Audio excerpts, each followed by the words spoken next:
Hello and welcome to the Craft Beer Corner. For today's beer review, we're jumping into a beer from Adroit Theory. This one is called Djinn, that's D-J-I-N-N.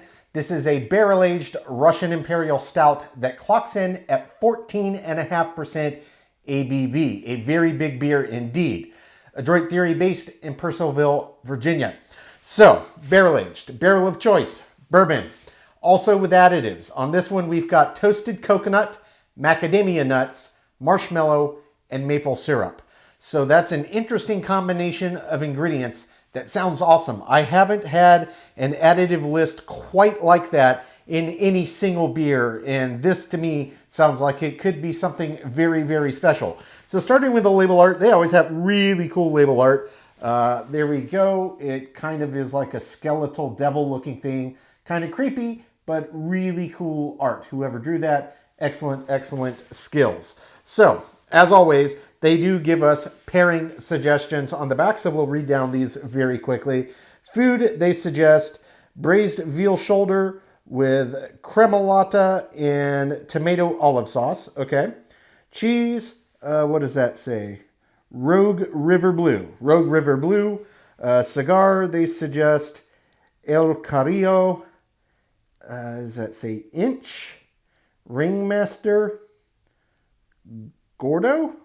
It's tough to say. Sorry, I do need new glasses and it's very, very small on there. Music I'm going to skip. I'm not going to suggest that there's a particular tune that pairs well with the beer. That's outside of my scope. But food, beer, and cheese, and cigar, certainly, it makes perfect sense. So, this sounds great. A really interesting list of additives here. I'm really excited to jump into this one. In particular, the macadamia nut and the maple syrup. But then they add in the marshmallow as well, along with toasted. Honestly, it's the whole additive bill. It sounds really interesting to me. So without further ado, let's just get this cracked. This one I've been saving, and today's that day. So, gently. That was about as gentle as I could be. Made a bit of a mess on my hand. That's fine. We'll get rid of that. Poured right in the old stout glass here. Oh, very dark, quite thick as it pours out. Let me give a bit of intentional agitation to give this a chance to form a head. Yeah, quite a thick beer. We'll see how well that settles. All right. Very pronounced aroma already as it's coming off the glass. Visually, it is absolutely pitch black. Now, I know the camera's not going to pick this up whatsoever, but the carbonation cling I can see coming up from the side of the glass is extremely fine. And indeed, as I set the glass down, it made a pretty nice creamy head. It is pretty active though, so I don't know how long that'll stick around, but it looks quite nice. Let's get right over it for a full sniff. Wow, okay. So yeah, the bourbon really jumps out on you, and certainly on this one, interestingly, the toasted coconut. You don't always get that to pop on the aroma, but you definitely get it on this one, and the maple is really, really quite pronounced. Macadamia nuts as well. They do have a distinct aroma, and I'm kind of surprised that it came through on the nose on this, but I can absolutely smell it. Nothing on there really that I'm detecting as marshmallow, but overall, you can smell most of the ingredients that they added. The bourbon, no surprise there. Maple, no surprise there. But yeah, it smells really nice, and you can clearly smell this nice roasty underpinning. Now, they do not list lactose on the list, so I don't expect this is going to be a sweet beer. So let's just jump in and see what this one's about. Dive one.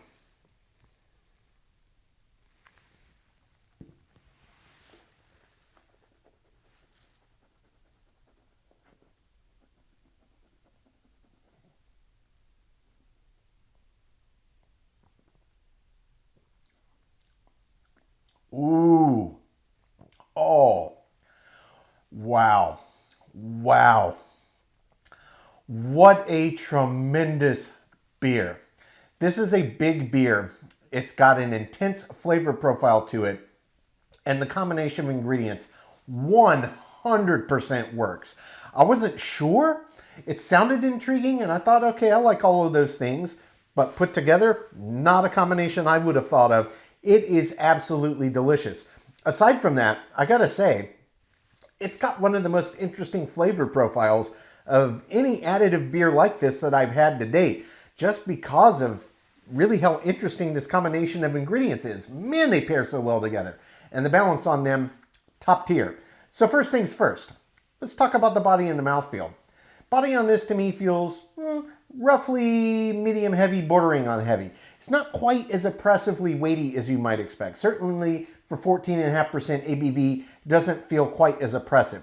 The mouthfeel though, very, very resistant. It's got a boatload of resistance, and this one is extremely creamy, very silky when you move around the palate. So the mouthfeel definitely feels like it has a lot more texture to it. There's a lot more resistance, and it kind of helps balance out that little bit less than heavy body as I expected for a beer in this ABV range. But it's not off by much. It's very, very nice texturally. In terms of the flavor profile, this is one of those that just really pops up front. And it honestly was almost sensory overload because I was processing all of these things that I was tasting, and it's literally the laundry list of the additives. I don't even know what I got first. I think it was a combination of macadamia nut paired with toasted coconut, and then the maple came through, and the bourbon came through, and the marshmallow really came through. I couldn't pick that up in the aroma, but it's absolutely present in the flavor profile. This is just a delicious, delicious, well done beer. There is a sensation of sweetness up front. I'm going to read it again just to double check. Yep. They do not state lactose anywhere in the ingredients on this. And indeed, it doesn't say anything or allude to a milk stout. Looking down the side. Yeah, no, nowhere on there. I see no, lactose warning for people that are lactose intolerant either. So whatever trick they pulled out of their sleeve to get all of these added ingredients to taste like they should and impart this suggestion of sweetness without the beer actually being sweet itself, bravo. Well done, Adroit Theory. This is absolutely incredible. And aside from just how truly delicious the additives that they put in here work together in the beer, the underlying base beer itself is just true classic big, bold Russian Imperial. There's a lot of earthy, roasty undertone, and it gives this really sturdy backbone for building all these added flavors that they put in there. This is just an outlandishly delicious beer. I absolutely love it.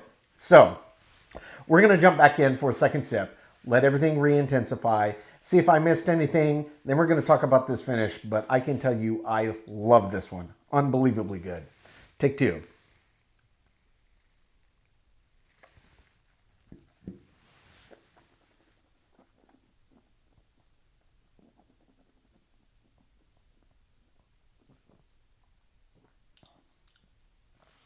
Coconut, macadamia, slight booziness, that bourbon, that's really what's driving it there. Maple, marshmallow. It all just pops, just boom, boom, boom, boom, boom. And they are literally all on the same even keel. There is no added ingredient here vying for attention. They all have their own voice and they're all on even parity. You can pick them all out. And when a beer is balanced like that, what happens is you get these interesting, almost you can think of like a wave of ebbs and flows of flavors kind of binding together and moving in and out as they just kind of mix in and out of one another. They're not vying for attention. They're not trying to, oh, look at me, I'm the most important additive here. Nope, it's all even playing field, and it makes for a very interesting beer drinking experience because they're constantly getting something a little bit different as time progresses and how it just settles on the palate. So the other thing I want to come back to, I mentioned this already, but really where you get this nice earthy, roasty depth from the malt bill, it does come right up front pretty clearly. And then it really gets kind of dominant, the additives in the barrel. That's kind of the start of the show in the main intensity, and then it settles down and plateaus.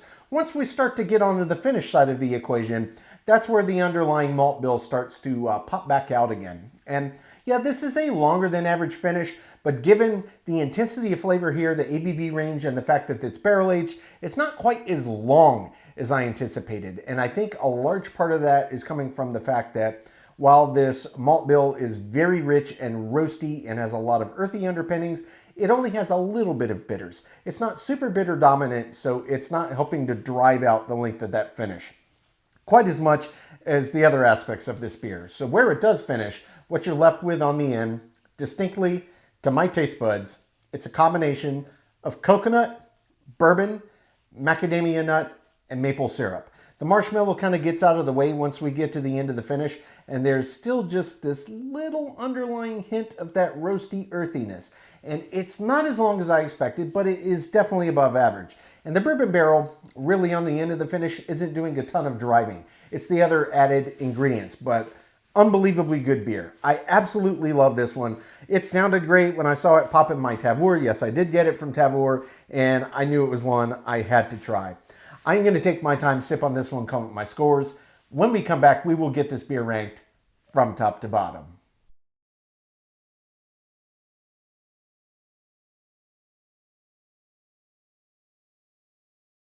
All right, now that we've gotten to enjoy this beer, we're going to get it ranked. This was Adroit Theory's Djinn, a Russian Imperial Stout, clocking in at 14.5% ABV. This one was bourbon barrel aged, had added toasted coconut, macadamia nuts, marshmallow, and maple syrup. Adroit Theory is based in Purcellville, Virginia. So this was just an absolutely delicious beer. A very cool ingredient list that sounded good when I read about it, but I wasn't sure how it would work in practice, and it was far better than I even anticipated it would be. So let's get through them. Starting with the aroma. This was a big ton of additives, high ABV, barrel-aged beer. It smelled massive, and you could really pick up basically everything that they threw in here. It was one of those all but the kitchen sink beers, and it smelled absolutely incredible. The aroma does get a 10 out of 10. For the taste is really what sealed the deal for me. I expected this was going to be good. I drink a fair bit of Adroit beers.